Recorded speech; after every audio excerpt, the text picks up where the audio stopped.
I'm so excited. I'm here in Winnipeg. I'm here at 319 Elgin Avenue. I'm here to see this movie called The Fruit Machine, and it's all about the purge. And I think I've been telling you the purge is when the Canadian Federal Service and Armed Forces made a decision that they had a policy where they basically purged, employees who were queer.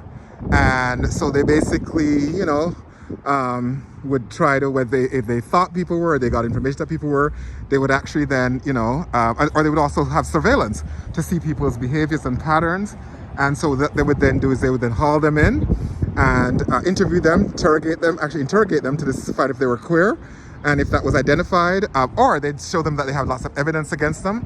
And then based on that evidence, people would sometimes make their own decision to leave the service, or voluntarily, or they would then, or themselves would force them to leave with the threat that if they didn't leave, they would out them, right? And all that kind of stuff, or persecute them, or what's the word? There's another word that I can't think of. But anyway, I'm here at Red River College Polytechnic in Winnipeg, which is where the screening of this movie called The Fruit Machine. And The Fruit Machine was basically a machine that was created to, supposedly, I don't know if it actually exists. I'm going to watch the film to find out, because I keep hearing that there actually wasn't a machine, but it said the idea of having a way to test to know for sure if people were gay. So people are denying it, but they heard rumors that they were, and they didn't have any conclusive information, but people were denying it. They would sort of, have ways to kind of figure out for sure if they were or not.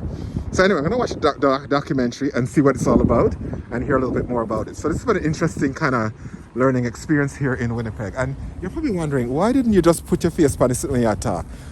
So here I am. But I'm walking around this neighborhood because this is a neighborhood where, and I don't know if it's a specifically indigenous neighborhood, but I found out that they have, in this hood, they have a mural that I want to see.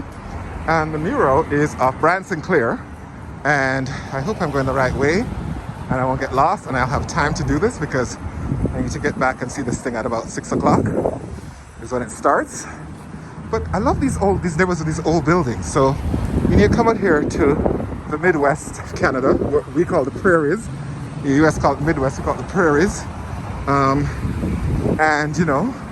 whole other part of Canada, right? Because we come from Toronto, and we kind of just settle in there and think so that's all of what that's the only Canada. Or I might go to Montreal, but I rarely come out here, and we tend to go east.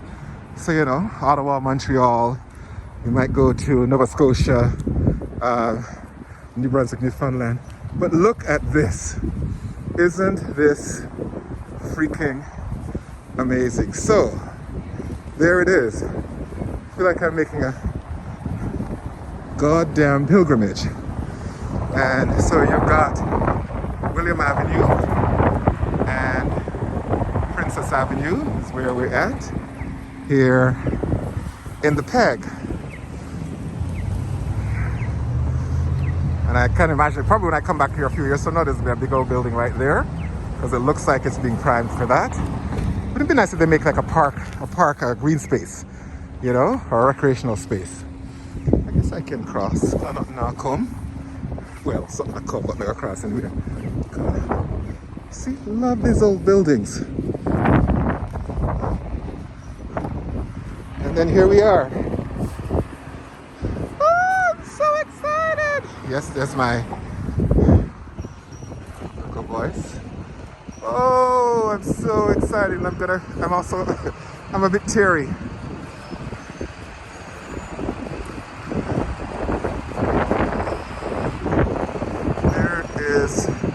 There's a documentary, as a part of a documentary series called Forgotten Stories.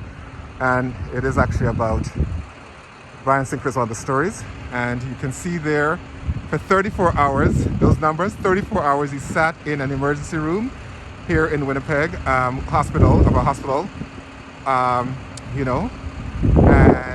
think, was he that he was 45 years old? Or was it 45 years? Anyway, I think he was 45 years old.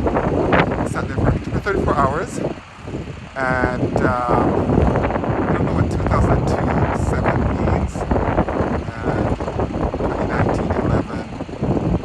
think maybe 2019 was when this was painted, maybe like November 2019, and then 7 July 2002 was maybe when this all happened. So okay, so I think it was July 7, 2002. When he was 45 years old, he sat in an emergency room for 34 hours, and then November 2019 was when there was an inquest that resulted in a report, or it was when this was paid. I don't think that was when this was paid. I think this was painted more recently.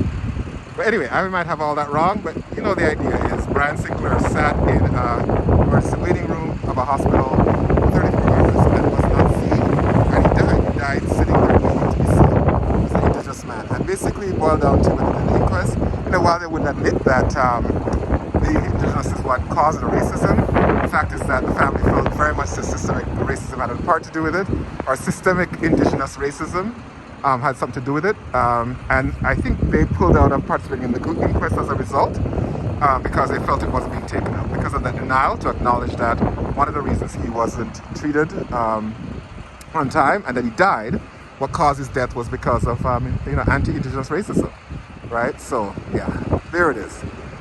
God, my head and heart is full because I was just in a meeting for the Purge Committee talking about what I just said earlier about the things done to poor people in the Canadian Federal Services and Armed Forces. And so it's just all around us is just the reality of how shit's done to people.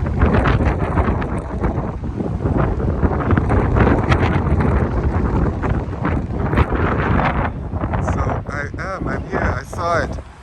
Came and I saw brilliantly. It's cool to kind of see that there are racialized people in this town. A lot of indigenous folks in this community, and then you see also evidence of black folks here and there, which is kind of cool. Like the brother there, which I'm zeroing in on.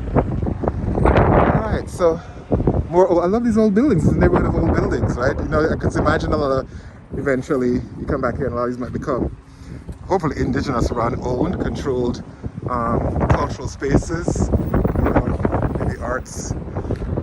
Police credit union right there, so can you imagine?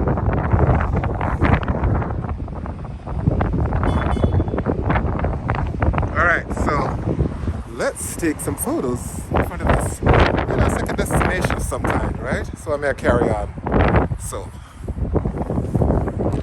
and then right around the corner. Oh, ATM entrance.